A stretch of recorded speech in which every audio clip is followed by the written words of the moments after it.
내가 정말 대책 없이 노는 것 같아? 엄마 돌아가시면 시골집이랑 땅이 다 나한테 온다고. 10년만 참아줘. 10년째 일을 안 하는 백수 남편에게 이혼하자고 했을 때 남편이 저에게 한 말입니다. 20년 전 대기업을 다니던 남편이 하루아침에 회사에서 잘렸습니다. 남편은 퇴직금도 나왔으니 이렇게 된 김에 한 달만 쉬고 싶다고 했어요. 그런데 일을 그만둔 남편은 컴퓨터 게임에 빠졌습니다. 약속했던 한 달이 지나고 두 달이 지나도 남편은 여전히 일을 하지 않았죠. 여보, 일자리 알아보는 건 어떻게 돼가요? 그게 계속 지원은 하고 있는데 나이가 있어서 그런지 쉽지가 않네. 결국 6개월이 흘렀고 생활비가 부족해져 저는 식당 일을 나가게 되었습니다. 식당 일을 하며 생활비 걱정은 조금 덜었지만 2년 후 대학에 가야 하는 아들 등록금 걱정이 늘 마음 한구석에 걸려 있었습니다. 그렇게 1년이 지나고 저는 다시 남편에게 말을 꺼냈습니다. 여보, 이제라도 일 좀 구해봐요. 민기 대학 안 보낼 거예요?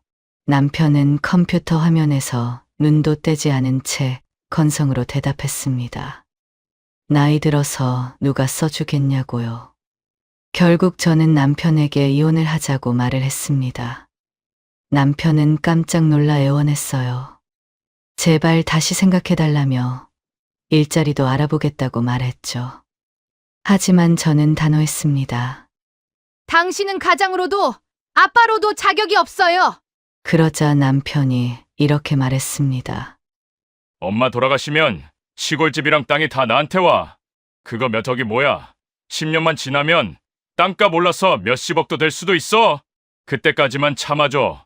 저는 10년만 참으면 이 힘든 가난에서 벗어날 수 있을 거란 생각에 그때까지 버텨보기로 했습니다. 그리고 9년 뒤 시어머니가 돌아가셨고 저는 조심스럽게 남편에게 물었습니다. 여보, 어머니 집이랑 땅은 어떻게 정리하기로 했어요? 하지만 남편은 한숨을 쉬며 말했습니다. 시어머니가 생활비로 쓰느라 땅을 조금씩 팔아서 남은 게 3천만 원뿐이라고요. 9년을 기다렸는데 3천만 원이라니. 저는 그날 당장 이혼을 결심했습니다. 하지만 딸의 갑작스러운 결혼 소식에 결국 이혼은 또 미뤄졌고 아들이 결혼한 뒤에야 저는 이혼을 하게 됐습니다. 그런데 이혼 6개월 후 손녀 돌잔치에 나타난 전 남편의 모습을 보고 제 인생은 완전히 무너져 내렸습니다. 20년을 참았는데 조금만 더 참았어야 했을까요? 제 이야기 끝까지 들어주시고 여러분의 생각을 댓글로 남겨주세요. 구독과 좋아요는 저에게 큰 힘이 됩니다. 안녕하세요. 저는 62살 최순희입니다. 20년 전 일이 아직도 생생해요. 그날 아침 남편이 평소와 달리 출근 준비를 안 하고 있었죠. 내복 차림으로 거실 소파에 앉아 멍하니 TV만 보고 있었습니다. 여보, 오늘 회사 안 가요? 벌써 8시가 넘었는데. 남편은 한숨을 푹 쉬더니 제 눈을 피했어요. 그리고 충격적인 말을 했죠. 어제 회사에서 해고됐어. 회사가 어려워져서 구조조정이라더라. 마른 하늘에 날벼락이었습니다. 대기업 다니던 남편이 하루아침에 실직자가 됐다니. 그래도 저는 남편을 위로했어요. 힘들었을 텐데 혼자 끙끙 앓았을 생각을 하니 마음이 아팠죠. 남편은 퇴직금도 나왔으니 이렇게 된 거 한 달만 쉬었다가 다시 취업하겠다고 조심스레 말했습니다. 경력도 있고 명문대 출신이니 금방 재취업할 수 있을 거라 생각했죠. 그래서 흔쾌히 좋다고 했습니다. 처음 며칠은 정말 쉬는 것 같았어요. 늦잠도 자고 그동안 못 봤던 드라마도 보고. 그런데 일주일쯤 지나니 뭔가 달라지기 시작했습니다. 남편은 컴퓨터 앞에 앉는 시간이 점점 길어졌어요. 처음엔 구직 사이트를 보는 줄 알았죠. 그런데 자세히 보니 게임이었습니다. 칼 들고 몬스터 잡는 그런 게임. 한 달이 금세 지나갔어요. 이제 슬슬 면접도 보고 해야 하는 거 아닌가 싶었지만 재촉하는 것 같아서 말을 꺼내지 못했습니다. 남자 자존심이 상할까 봐요.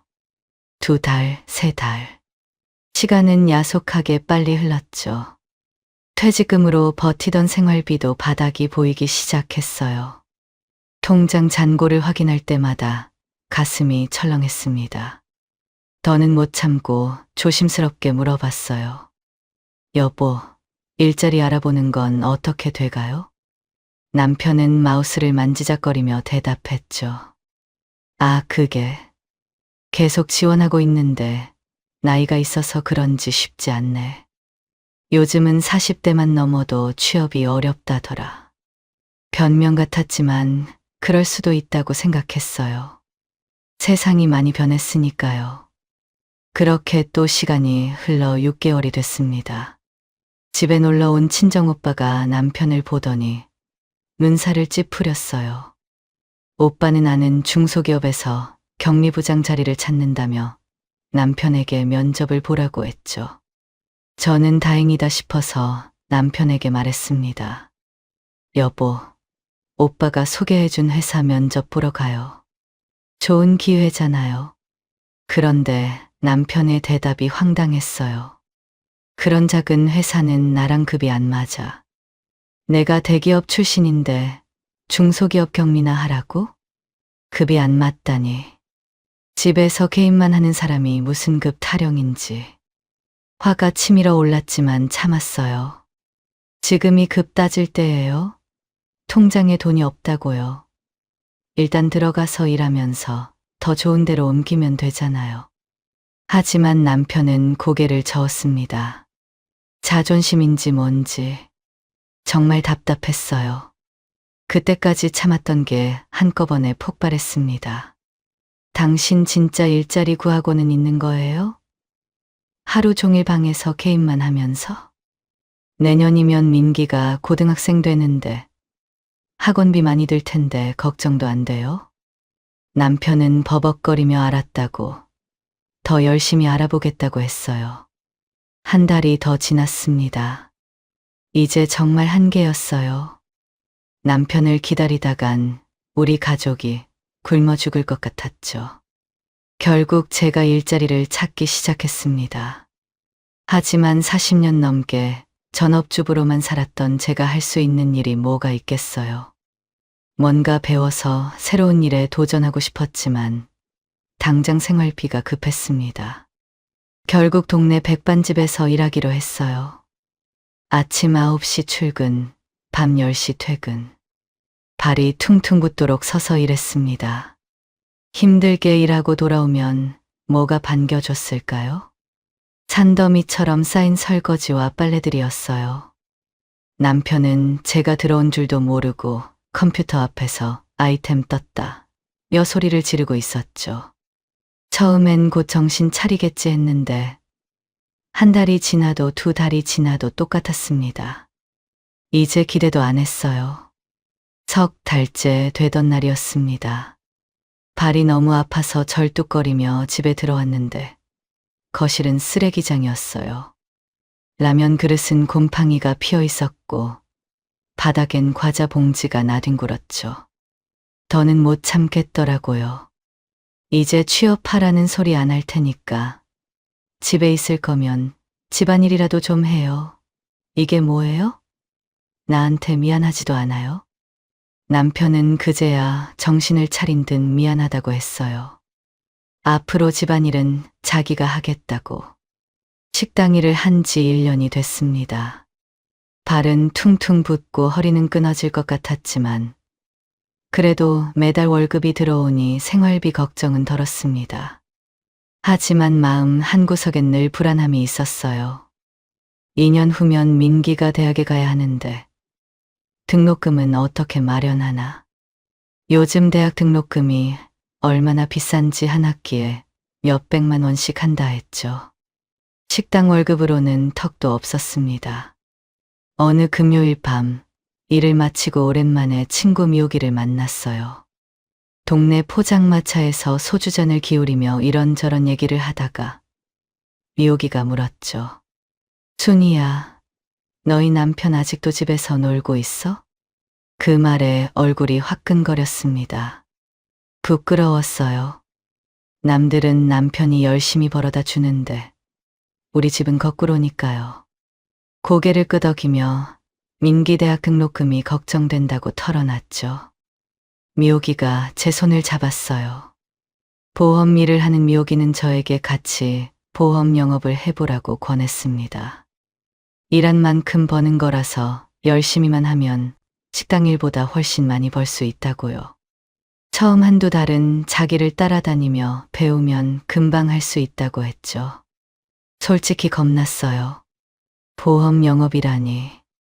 사람들 만나서 이야기하고 설득하는 게 쉬운 일이 아니잖아요.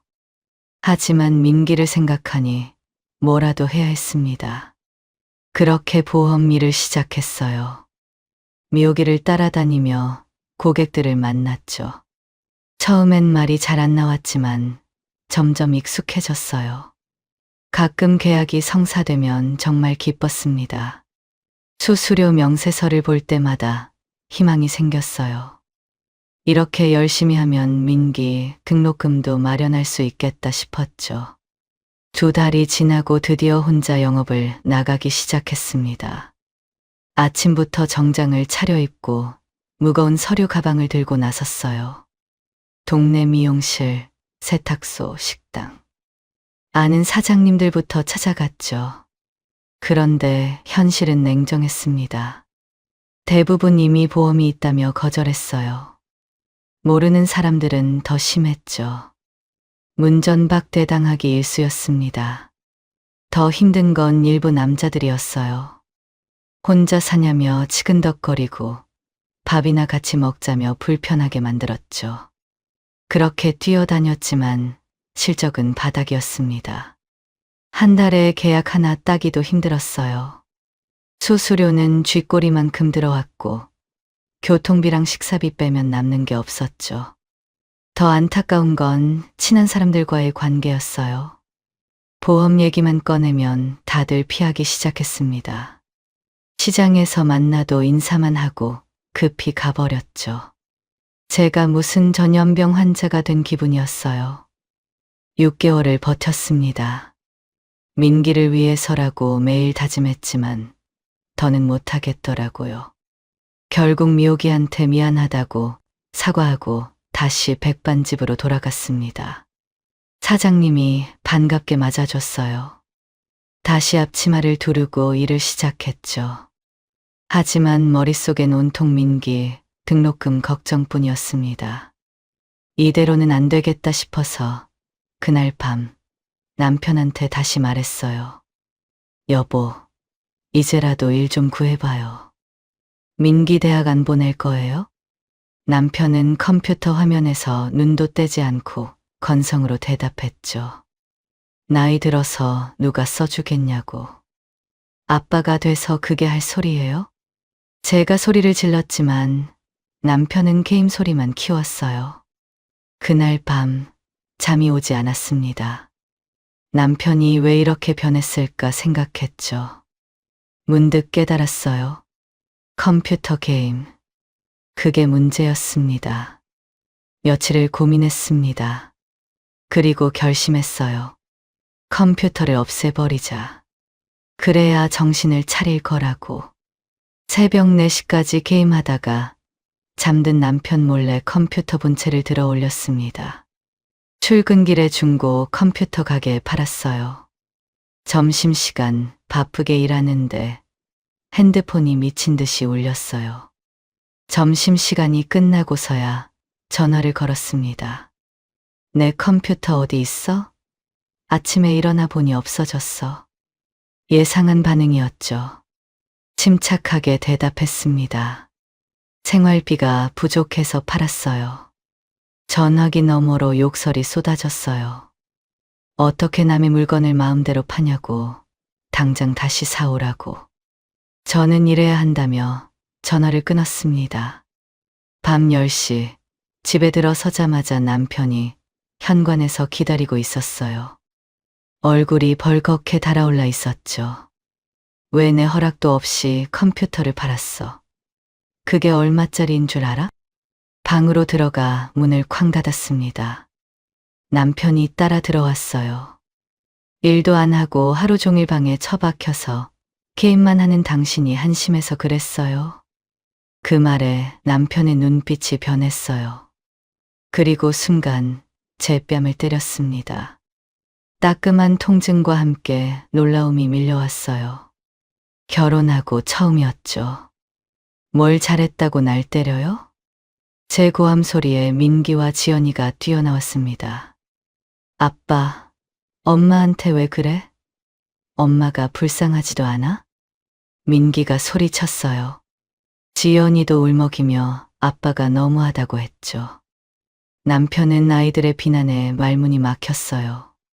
그리고는 현관문을 박차고 나갔습니다. 민기가 제 뺨을 살피며 괜찮냐고 물었어요. 지연이는 주방에서 얼음을 가져왔죠. 아이들의 위로에 그만 눈물이 났습니다. 다음 날 아침 현관문이 열리는 소리에 잠이 깼어요.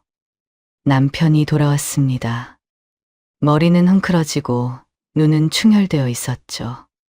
담배와 라면 냄새가 진동했어요. 새벽 내내 PC방에서 게임을 했나 봅니다. 어제 그렇게 난리를 치고도 결국 게임을 하러 간 거예요. 남편이 침실로 들어와 조심스럽게 침대 끝에 앉았습니다. 한참을 망설이다가 입을 열었어요. 여보, 어제는 미안해. 내 컴퓨터를 말도 없이 팔아서 화가 나서 그랬어. 뺨을 때린 건 사과도 안 하고 컴퓨터 얘기만 하는 걸 보니 한심했습니다. 그래도 일단 사과를 받아줬어요. 아침상을 차려놓고 마주 앉았습니다. 이제는 정말 진지하게 얘기해야 했습니다. 당신 언제까지 이렇게 살 거예요? 애들 걱정 안 돼요. 민기 내년에 대학 가야 하고 지연이도 고등학생인데. 남편이 고개를 들었어요. 남편은 한숨을 쉬며 말했어요. 나도 일하려고 이력서 넣어봤는데 나이 때문에 다 거절당했다고. 45살 넘으면 재취업이 하늘의 별 따기라고 변명했죠. 그럼 일용직이라도 하라고, 공장 생산직이라도 하라고 설득했습니다. 게임은 주말이나 퇴근 후에 하면 되지 않냐고요. 남편도 미안했는지 고개를 끄덕였어요. 알았다고 일자리를 찾아보겠다고 약속했죠. 놀랍게도 며칠 후 남편이 취업했다고 들어왔어요. 동네 전자제품 공장에서 일하기로 했다고요. 정말 기뻤습니다. 월급은 적었지만 일을 한다는 게 중요했죠. 약속대로 중고 컴퓨터를 사줬습니다. 이번엔 제대로 일하면서 게임은 적당히 하겠지 기대했어요. 처음 2주는 잘 다녔어요. 아침 7시에 일어나서 8시에 출근, 저녁 6시에 퇴근. 밥 먹고 TV 좀 보다가 게임을 한두 시간 하고 11시쯤 잤죠. 그런데 3주차부터 조금씩 갈라지기 시작했어요. 게임 시간이 점점 늘어났습니다. 11시가 12시가 되고 12시가 새벽 1시가 됐어요. 나중엔 새벽 3시까지 게임을 했죠. 아침에 깨우는 게 일이었습니다. 몇 번을 흔들어야 겨우 눈을 떴어요. 비몽사몽 씻고 후다닥 나가는 게 일상이 됐죠. 한 달쯤 지난 어느 날 저녁, 남편이 시무룩한 얼굴로 일찍 들어왔어요. 오늘 회사에서 잘렸어. 물어보니 지각을 너무 자주 했대요. 한 달 동안 5번이나. 새벽까지 게임하느라 아침에 못 일어난 거죠.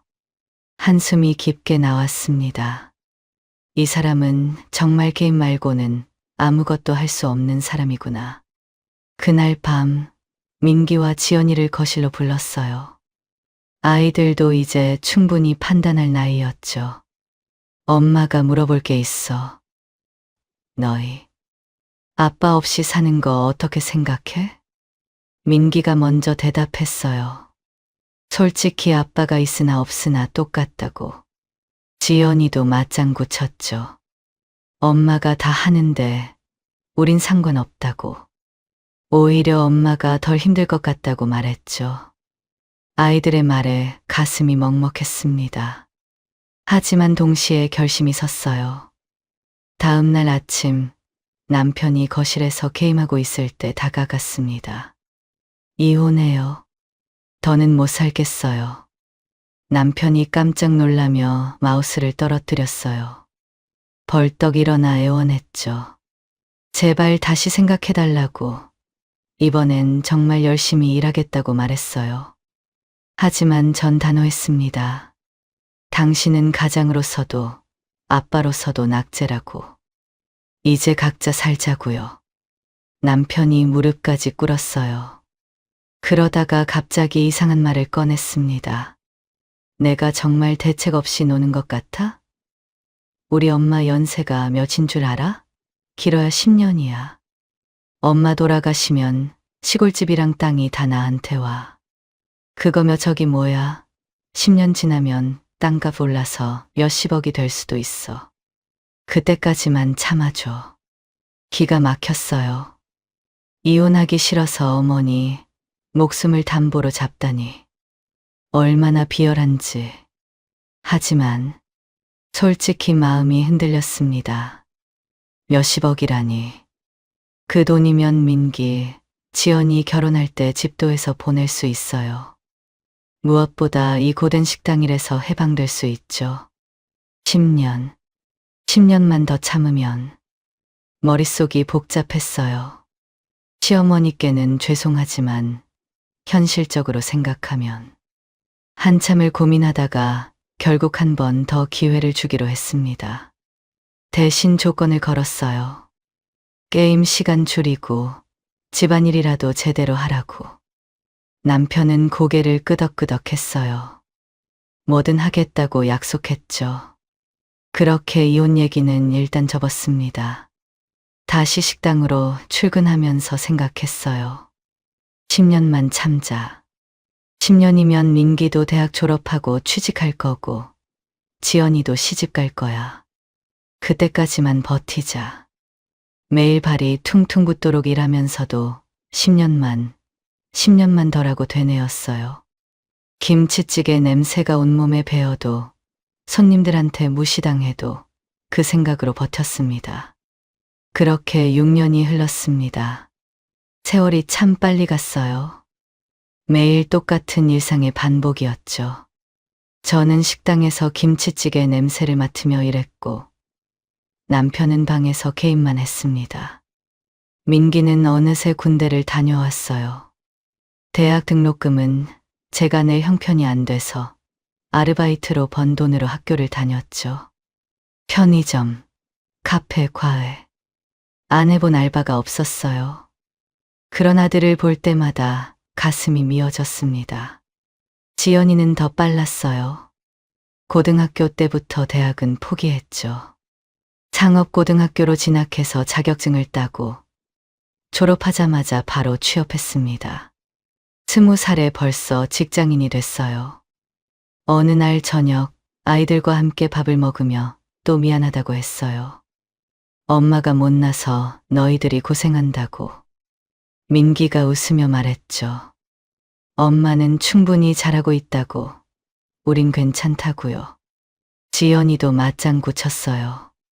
오히려 엄마가 너무 힘들어 보여서 걱정된다고. 그런 아이들이 대견하면서도 마음이 아팠습니다. 남편은 여전히 방에만 있었어요. 이제 50이 넘었는데도 하루 종일 게임만 했죠. 가끔 나와서 하는 말이라곤 용돈 10,000원만 달라는 것뿐. 그 모습이 너무 한심했어요. 그러던 어느 날 시어머니에게 연락이 왔습니다. 몸이 안 좋다면서요. 급하게 짐을 싸서 시골로 내려갔습니다. 7년 만에 본 시어머니는 정말 많이 늙으셨더라고요.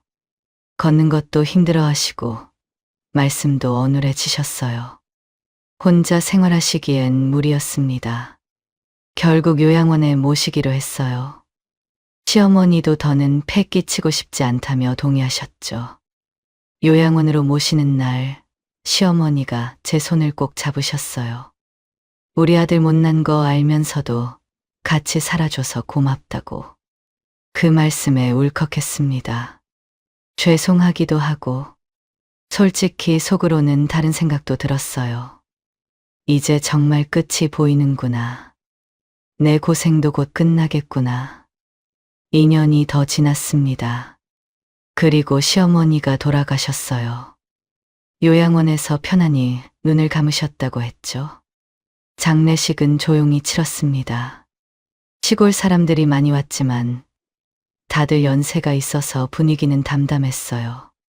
장례를 마치고 일주일이 지났는데 남편이 이상했어요. 평소엔 하루도 안 빠지고 하던 게임도 안 하고 멍하니 방에만 있었죠.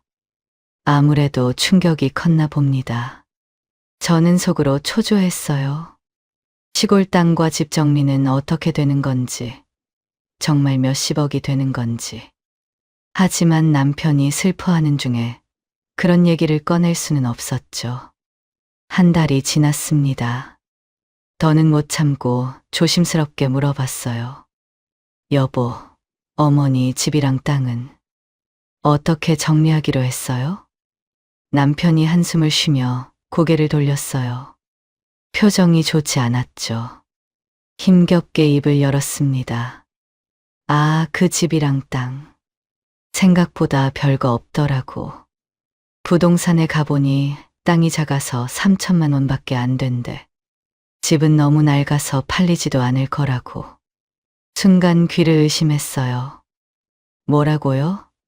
3천만 원? 그때 몇 억, 몇십억 된다고 했잖아요. 남편이 변명했어요.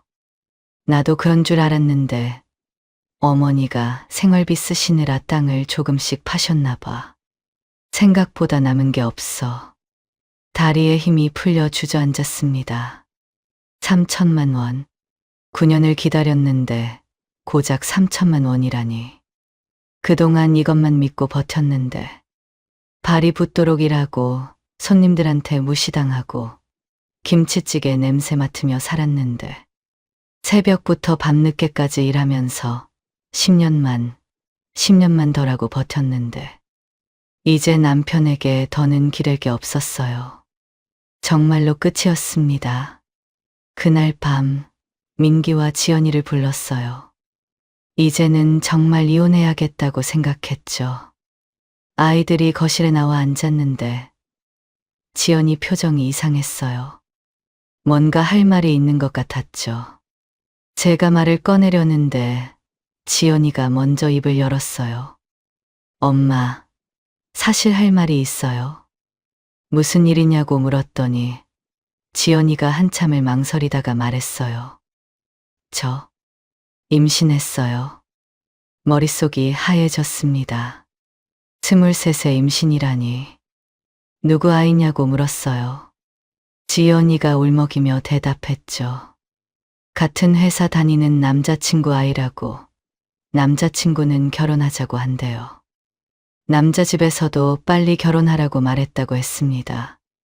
너는 어때? 결혼하고 싶어? 지연이가 고개를 끄덕였어요. 아이도 생겼는데 결혼하는 게 맞는 것 같다 했어요. 그런데 엄마, 우리 왜 불렀어요? 차마 이혼 얘기는 꺼낼 수 없었어요. 딸이 결혼을 앞두고 있는데, 임신까지 했는데, 그냥 앞으로 잘 지내라고 축하한다고 말했습니다. 또다시 이혼은 미뤄졌어요. 딸 결혼식은 해줘야 하니까. 아빠 없는 결혼식은 너무 쓸쓸하잖아요. 지연이 임신 소식을 듣고 난 후 모든 게 정신없이 돌아갔습니다.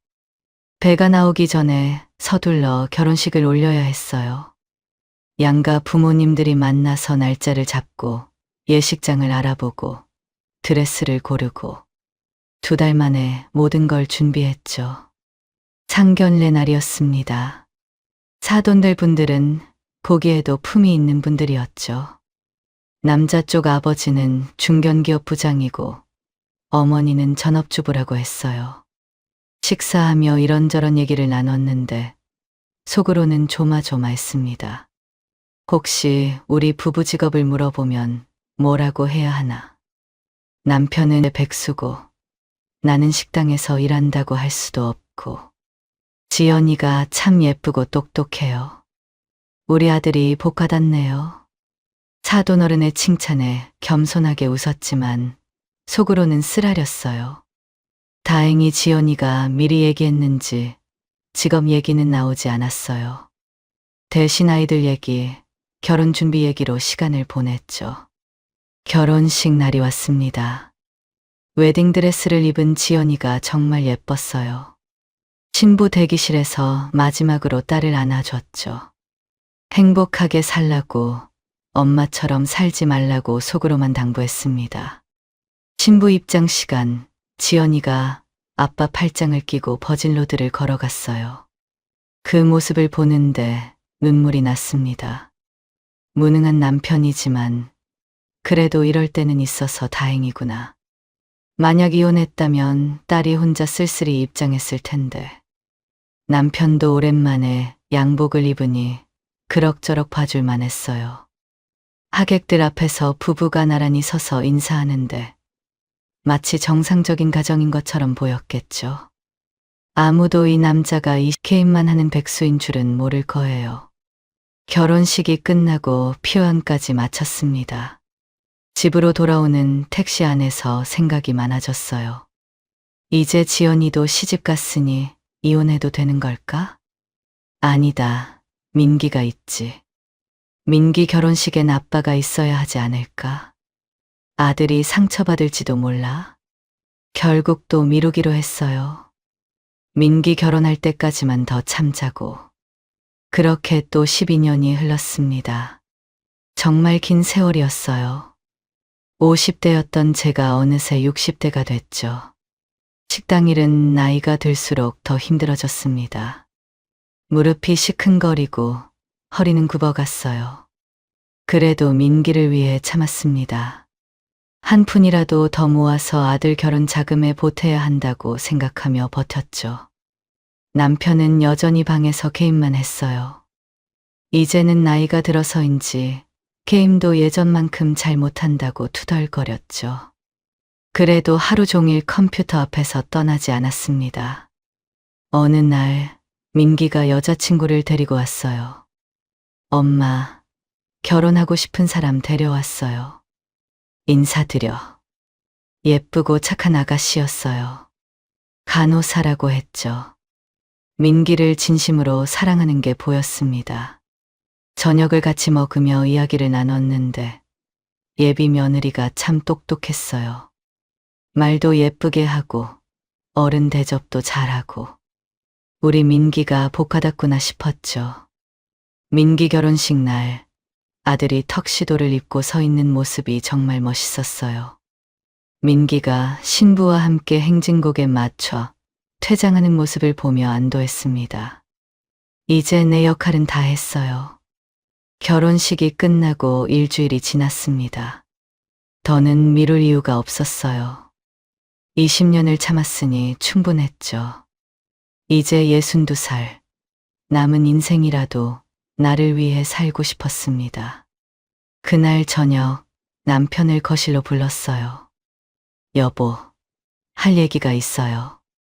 게임 잠깐 멈추고 거실로 나와요. 남편이 마지못해 나왔어요.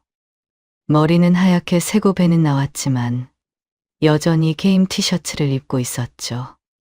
아이들도 이제 다 결혼했으니 우리도 각자 길을 가요. 이혼하자는 얘기예요.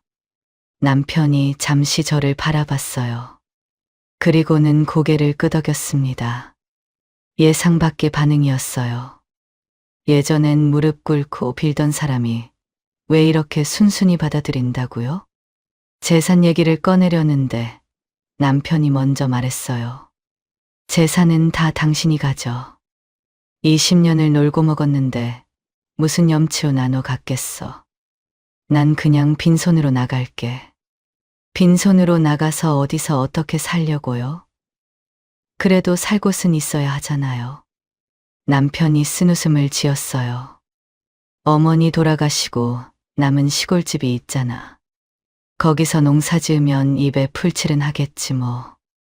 더는 말릴 이유가 없었어요. 그렇게 20년 결혼 생활의 끝이 정해졌습니다. 한 달 후 이혼이 완전히 마무리됐습니다. 그날 아침 남편은 오랜된 차에 컴퓨터와 옷까지 몇 개를 트렁크에 넣었습니다. 그럼 잘 살아요. 그동안 고생 많았어요. 남편이 운전석에 앉으며 마지막 인사를 했어요. 차가 골목을 빠져나가는 걸 보며 복잡한 심정이었습니다. 20년을 함께 살았는데 저렇게 허무하게 끝나는구나. 집에 들어와 보니 남편이 쓰던 방이 텅 비어 있었어요.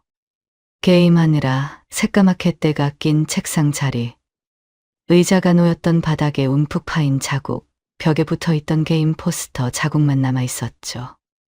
외로웠지만 동시에 홀가분했습니다. 더는 새벽에 게임 소리에 잠을 설치지 않아도 되고, 방에 밥 갖다 주지 않아도 되고, 빨래 산더미를 혼자 감당하지 않아도 됐으니까요. 아이들이 걱정했나 봅니다. 민기와 지연이가 번갈아 가며 집에 찾아왔어요.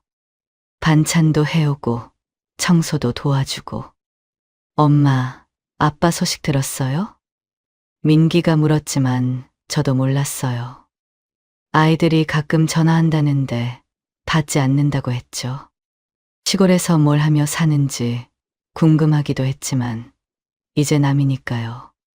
그렇게 3개월이 지난 어느 날이었습니다. 여느 때처럼 식당에서 일하고 있었어요. 점심 손님들이 빠져나가고 설거지를 하러 주방에 들어갔습니다. 바쁘게 움직이다가 바닥에 엎질러진 기름을 못 봤어요. 쿵. 허리부터 바닥에 부딪혔습니다. 온몸에 전기가 흐르는 듯한 통증이 퍼졌죠. 병원에 실려가서 검사를 받았더니 허리 디스크가 터졌대요. 당분간 절대 안정이 필요하다고 했죠. 어쩔 수 없이 식당을 그만뒀습니다. 사장님도 안타까워했지만 어쩔 수 없었어요. 집에서 꼼짝없이 누워 지냈습니다. 화장실 가는 것도 힘들었어요. 파스를 붙이려 해도 손이 허리 뒤까지 닿지 않았죠. 혼자 사는 게 이럴 때 서러웠습니다. 이혼한 지 6개월째 되던 날이었습니다. 지연이한테서 전화가 왔어요. 셋째 돌잔치를 한다고. 집에서 가족끼리 조촐하게 하니까 꼭 와달라고 했죠. 손녀 돌이라니 당연히 가야죠. 그런데 걱정이 앞섰습니다. 3개월째 일을 못하고 있어서 통장이 바닥났어요. 저축해둔 돈도 병원비로 다 나갔고, 고민 끝에 작은 반돈짜리 금반지를 샀습니다. 마음은 더 크게 해주고 싶었지만 지연이네 아파트에 도착했어요. 현관문을 열고 들어가니 벌써 민기네 가족도 와 있었습니다. 엄마, 허리는 좀 어때요? 지연이가 반갑게 맞아줬어요. 거실엔 돌잔치 상이 예쁘게 차려져 있었죠. 잠시 후 초인종이 울렸습니다. 지연이가 나가더니 누군가를 데리고 들어왔는데 전 남편이었어요. 깔끔하게 차려입고 서 있는 모습에 놀랐습니다. 시골에서 농사 짓는다더니 얼굴도 깨끗하고 옷도 새 옷이었어요. 차가 막혀서 좀 늦었네. 우리 손녀 돌이라며? 자연스럽게 들어와 거실에 앉았어요.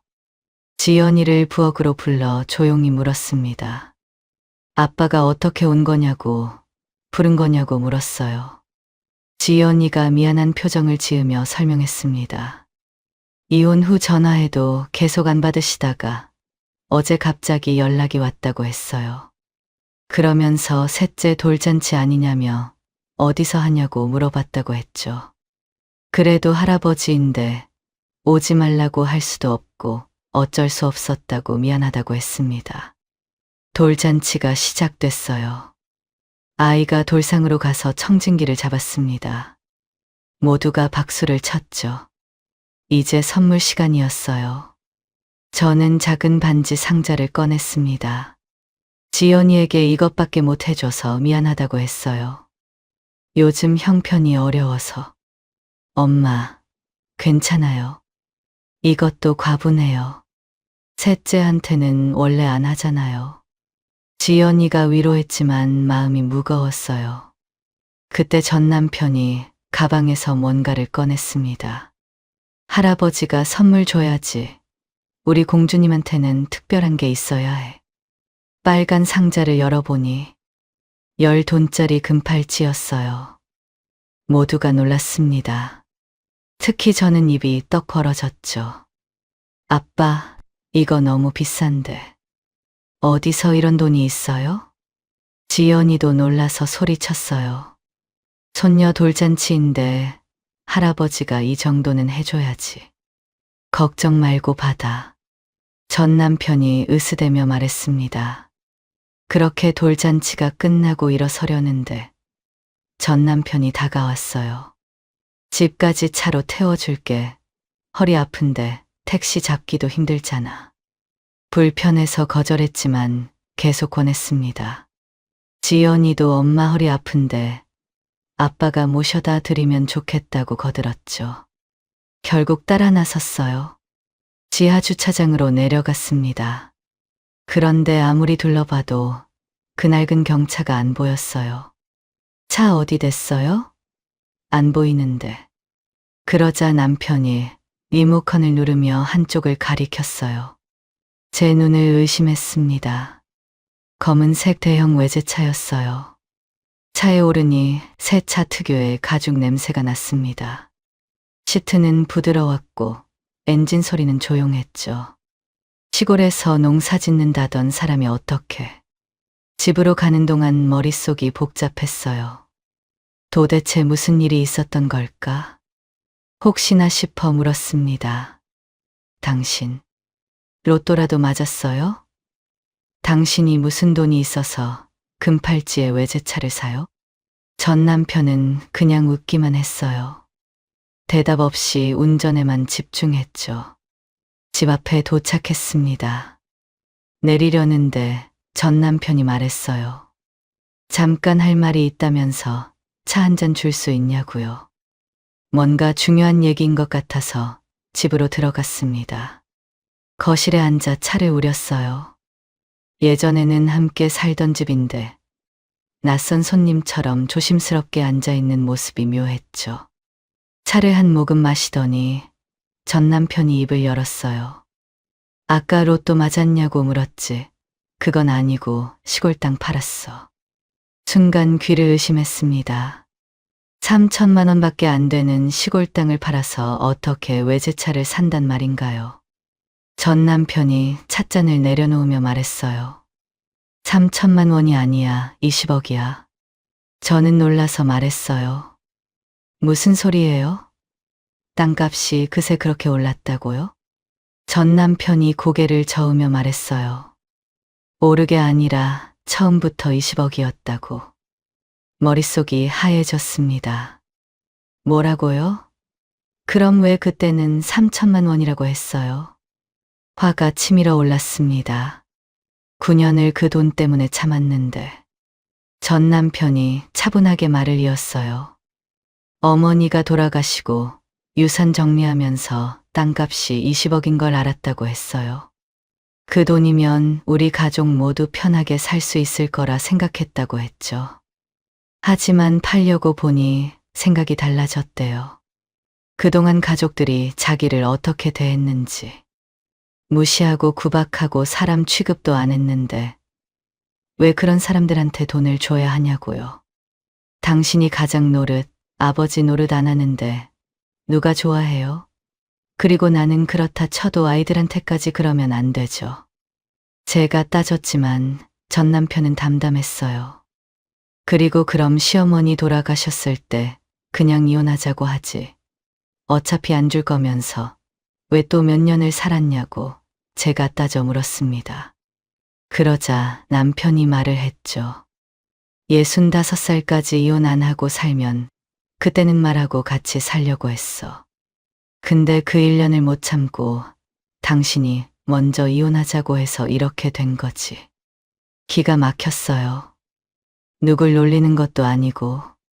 그럼 돈 벌었으면 조용히 살 것이지 왜 나타났냐고 물었더니 우리가 그동안 자기한테 했던 걸 돌려주고 싶었대요.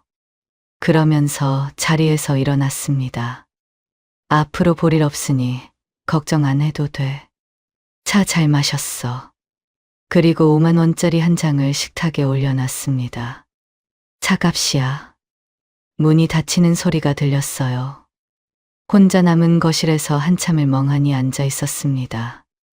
5만 원짜리를 보니 더욱 비참했어요. 20년을 뼈 빠지게 일하며 그 사람 먹여 살렸는데 돌아올 건 차값 5만 원이라니. 분통이 터져서 잠을 이룰 수가 없었습니다. 다음 날 아침 변호사 사무실을 찾았어요. 상황을 설명하고 혹시 재산 분할을 받을 수 있는지 물었습니다. 20년을 제가 생활비를 다 벌었으니 권리가 있지 않냐고. 변호사는 안타까운 표정으로 고개를 저었어요. 어머니, 아쉽지만 유산은 재산 분할 대상이 아닙니다. 법적으로 어떻게 할 수가 없습니다. 그 말을 듣자마자 변호사 사무실을 나왔습니다. 집으로 터덜터덜 걸으며 생각을 했어요. 20년 전 그때 그냥 이혼을 했어야 했는데, 아니, 1년만 더 참았더라면 후회해봤자 소용없었어요. 이미 지나간 일이니까. 제가 선택하고 결정한 일이니까요.